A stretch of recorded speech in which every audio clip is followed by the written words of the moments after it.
Cam, with the depth of the running back group, does it almost feel like since you don't get maybe as many reps because there's so many good guys out there that you almost have to do a little bit more every time you get the football out there? I mean, for the most part, I'm trying to do the most I can to get on the field, to make plays and stuff. So I feel like no matter the depth, if there was a lot of guys, if there was a little guys, I'm always trying to make plays no matter what. Coach Bonaparte really highlighted the pass blocking and pass catching ability. Can you talk about yourself in both of those aspects? I'm really comfortable catching out the backfield. I enjoy doing that. I feel like I can line up wide if I have to. And my pass pro it's been developing. It's been getting a lot better day by day, and so that's another thing I'm getting really comfortable with. And at the end of the day, that's just going to give me more time on the field. So that's something I'm trying to work on a lot. Just what have these last couple years been like, where obviously you came in and, there's so many guys in that room that you've been, working for that opportunity. Has that been frustrating at all, or just what's it been like, continuing to work towards, getting a bigger role? No, it hasn't been frustrating at all. Really, I just take it as a positive. I have a lot of guys I can learn from, people like Savon, people like Rich, people like KP and Sean. They all have different aspects of their game that I could take from. So, I'm just trying to apply that to my game at the end of the day, make myself better. What made you want to come to Washington? The coaches and the atmosphere, it's a winning atmosphere up here. And it just felt like family from the start. My first official visit, or not even official visit, but my first visit, it felt like family. And that's something you can't get from going or at every school. And so it just felt different. It felt home at first. How are you different from Rich? That's tough. I feel like Rich is a lot of power, and I feel like I have a lot of speed. I feel like we both bring a lot of we have a big playmaking ability, but I feel like Rich, he comes with a lot of power in the goal line. Are you the fastest running back in that room? I don't want to rank us, but but I am confident in my speed. What's your fastest 40 you've ever clocked?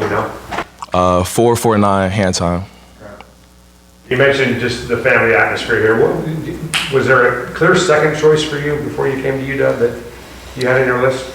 Obviously, the hometown schools, but I feel like Washington was way ahead. They were the first school to really get on me, so it was an easy decision for me. Yeah.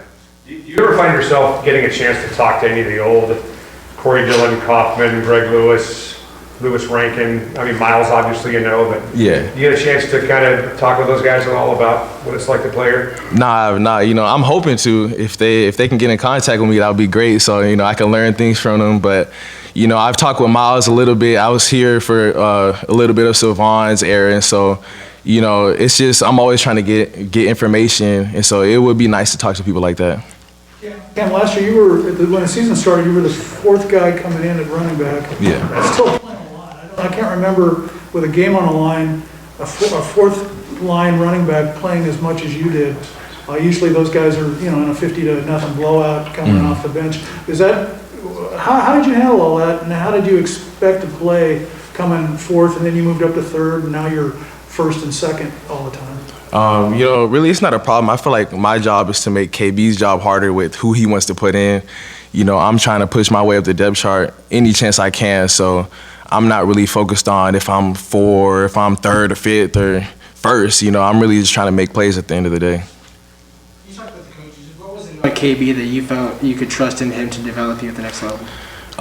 Just looking at his resume, he has guys like LeGarrette Blount, Doug Martin, and so just seeing that, I'm like, I want to be coached by him. I feel like he has a lot of information and knowledge that he could shed on me. What's your favorite play? My favorite play has to be power, for sure. Power. That's God's play. Which side? Any side, because I'm confident in my alignment, so the right or the left, it don't matter. Do you feel like one guy is going to eventually get a couple of hundred carries, or it'll be more of a by committee thing as the year goes by? How do you kind of foresee that shaking out? It's just whoever has the hot hand, really. KB's going to do a good job of rotating us and putting the best guy in at the moment. So, just whoever has the hot hand is whoever's going to have the most carries, during the game or during the season. It feels like that's kind of the way you're approaching it now, is that it's a bike, like everybody's gonna get a shot for Yeah. now. Is that kind of the way you feel? Yeah, I feel like that for sure. You know, I'm just worried about my part and how I can contribute to the offense, to the team, and, you know, how I can help us get a win at the end of the day. Do you need a certain number of carries a game to kind of get into a rhythm though? As a running back, I feel like it for sure takes a couple of carries to get, you know, in a good rhythm. But at the end of the day, I'm confident that, you know, if I get 1 or 2 carries, if I get a couple catches at the backfield, I'll just make the most of it. Cam, just how do you feel like in the 2+ years you've been here, where's like the biggest areas that you feel like you've grown, that you've sort of expanded your game? For sure, on my not going down by first contact. You know, I feel like going into college, that's kind of the biggest thing you have to adjust because, you know, it's a lot bigger guys out here compared to high school. So really, you know, I feel like just my strength, my balance, and, you know, just not going down on first contact. You and Joe came in the same recruiting class. Did you guys talk at all when you guys were committed as recruits? Was there a relationship that you had coming in? Oh yeah, for sure. We talked a little bit. We had we actually had a group chat with all the commits and the recruits in the moment. So I was able to get familiar with them before we came in. What did you see from him, just in his growth and development with the offense and your guys' continuity and all that? Really, I mean, he's always had the skill set and the tools, but I've just seen him grow and become a leader. And I feel like as a quarterback, that's a really big thing to be able to conduct and lead a team. So I've seen him just take the next step in that and, you know, just become a really good quarterback. Yeah, pass pro seems to be a thing that a lot of star high school running backs don't really worry about. Yeah. In pass protection, and they get here and they're finally asked to block. How much of that did you do in high school, and how would you grade yourself as a pass pro blocker right now? I actually did a lot of it. I had a great coach in high school, Coach Salter, and he really emphasized, you know, blocking out the backfield. But at the same time, I feel like I came up here and KB taught me a lot about pass pro, and it's a lot of stuff that goes into it that I didn't realize. And so I thank Salter for, you know, introducing it to me from the start, but I also feel like I've grown a lot since I've got here.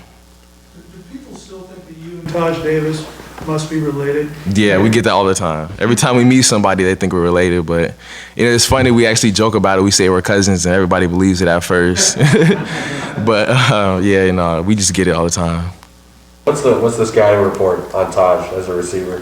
Todd is a dog, you know, he wants the ball, he wants to make plays, and I feel like the thing I like about him most is he loves to block, so when I get the ball, you know, he's always, it's like a 1-2 duo, vice versa. If I'm blocking for him on the screen, you know, I'm gonna make sure I get him right. And so, yeah, no, he's a dog, and I just know he really wants to get on the field and help this team out. What's your biggest Taj Davis high school memory? Has to be the Calabasas game. He had a high ankle sprain, didn't practice at all, and he took an end around to the house, like 60 yards, probably 80 yards, and that's when I knew, like, he's different. Who on defense has hit you the hardest in fall camp? I feel like I haven't really had a good lick on me, but, you know, I feel like Eddie always, he's somehow always there, so I'll for sure say Eddie. What are you most excited for this year? Beating the Cougs for sure. There you go. Hey, what about you're a third-year freshman? Yeah. I don't think I've ever heard of that before in college football. Obviously, some unique circumstances. So, what's it like to be a third-year player and still have, if you want, so much football ahead of you here? What's that like?